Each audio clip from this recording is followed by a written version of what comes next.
And this is sort of, this has to do with your photos online. I'm curious about their opinion. I bet I know what yours is, because you're in a different medium than photography. But I think before you start extending your artistic self online, you kind of have to question your premises of why you're doing it. You also have to get really philosophical about it, because I see a lot of people start doing it for the wrong reasons. I think the only right reason to start sharing your stuff online is because you just simply want to share it. You have this little magical creation and you want to share it with the world. Your motivations for going online, I think, should never be A, to make money, or B, to get famous. I think anyone that goes in with those as their most important priorities, they always fail or they get disappointed.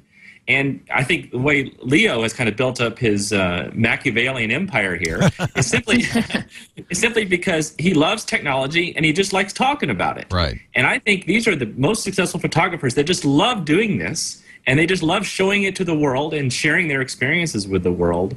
And if you come to it with that kind of purity, it'll make your online extension of your natural self so much more successful, so much more fulfilling, and then you can start worrying about these logistical steps of what service do I use and that sort of stuff. So yeah, there is sort of this first step that's important, I think. Just get it out there somehow, anyhow, and from the right point of view, because people can tell if you love it, you're doing it because you love it, or you're doing it because you're trying to get something out of them.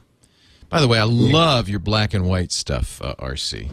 Oh, thank you very much. Thank you. I just think black and white is such an incredible.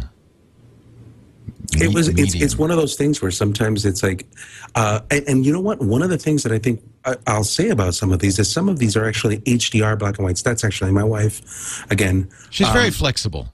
This looks like an Ansel Adams. I mean, but you didn't use the zone system. This must be an HDR, yes? That is an HDR, and it's one of those things that I'm really excited about playing with now, because I spent a lot of time teaching HDR, as Trey does, and in the process of all of it, I kept looking at really, really bad HDR, and I'm sitting there and I'm like, I wouldn't say that it's bad, but it's just really